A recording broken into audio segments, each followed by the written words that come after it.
Assalamualaikum warahmatullahi wabarakatuh. Saya Nanda Oktavia Rahmawati dari kelas PGSDD semester 6 Universitas Juanda Bogor. Di sini saya ingin melihatkan atau menampilkan hasil praktek saya dalam pembuatan kompos dari sampah limbah rumah tangga atau sampah organik limbah rumah tangga. Yang pertama-tama, teman-teman bisa siapkan seperti gambar berikut ini. Teman-teman bisa siapkan 1 liter air. Terserah teman-teman, bisa teman-teman taruh di tempat yang nantinya bisa ditutup secara rapat. Lalu siapkan aktivator M4 sebanyak 10 ml dan gula pasir ataupun gula merah 10 gram. Kenapa kita menggunakan aktivator M4 ini? Karena aktivator M4 ini berfungsi sebagai bakteri pengurai dalam proses pembuatan kompos nantinya. Dan gula pasir ini berfungsi sebagai makanan aktivator M4 ini atau makanan bakteri. Nah, setelah semua kita persiapkan, teman-teman bisa tuangkan aktivator M4 ke dalam air 1 liter dan gula 10 gram dimasukkan ke dalam air 1 liter tersebut. Setelah itu, teman-teman bisa tutup tempat tersebut secara rapat dan teman-teman fermentasi selama 1 malam ataupun 24 jam. Setelah itu, teman-teman bisa siapkan sampah organik limbah rumah tangga teman-teman. Nah, contohnya seperti berikut ini. Setelah teman-teman siapkan, teman-teman bisa cacah sampah limbah organik tersebut menjadi bagian-bagian kecil seperti ini. Setelah teman-teman cacah, teman-teman bisa siapkan wadah atau tempat untuk pembuatan kompos. Nah, pada gambar ini teman-teman bisa masukkan tanah ke dalam wadah. Yang pertama-tama teman masukkan tanah sebagai dasar dalam pembuatan kompos. Setelah teman-teman masukkan tanah, teman-teman bisa memasukkan sampah organik yang telah teman-teman cacah. Setelah itu, teman-teman bisa menyemprotkan cairan yang telah teman-teman fermentasi selama 1 malam. Tidak usah terlalu banyak ataupun terlalu sedikit. Jadi teman-teman bisa semprotkan cairan aktivator ini secara lembab saja, tidak terlalu banyak ataupun tidak terlalu kering, jadi lembab.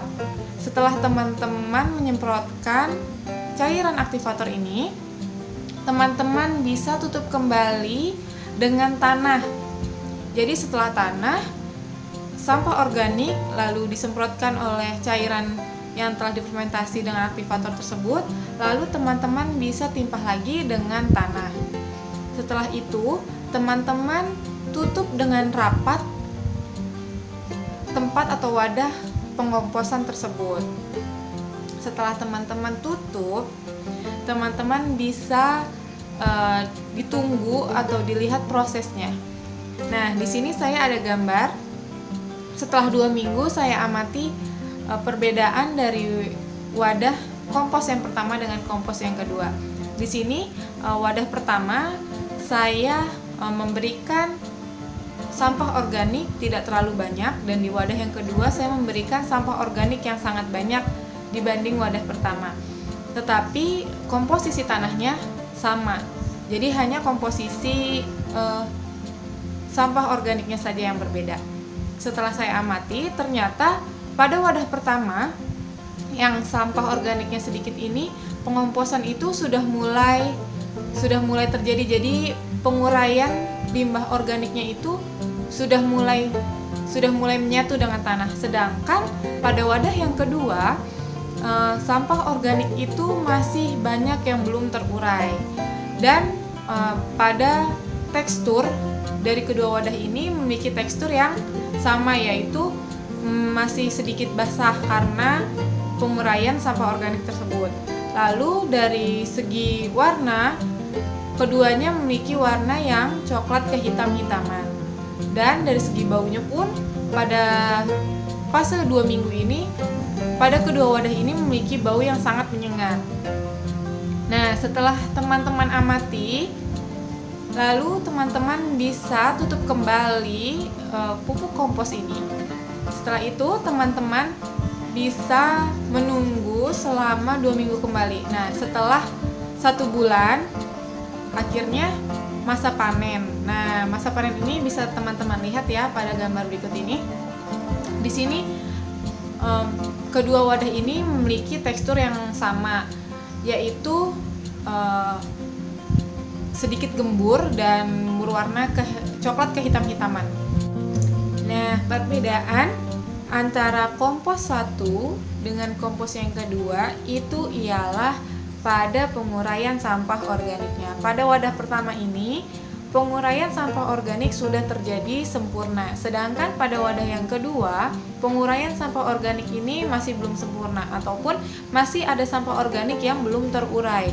Jadi, pada segi tekstur mereka sama, dari segi warna mereka sama, tetapi masih ada perbedaan penguraian sampah organiknya saja. Jadi pada wadah pertama sudah tidak terlihat sampah organiknya, tetapi pada wadah yang kedua sampah organik masih ada sedikit yang terlihat karena penguraiannya yang belum sempurna ataupun penguraian yang tidak secara merata karena sampah organiknya yang banyak seperti itu.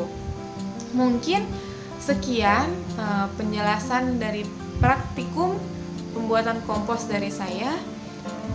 Terima kasih. Wassalamualaikum warahmatullahi wabarakatuh.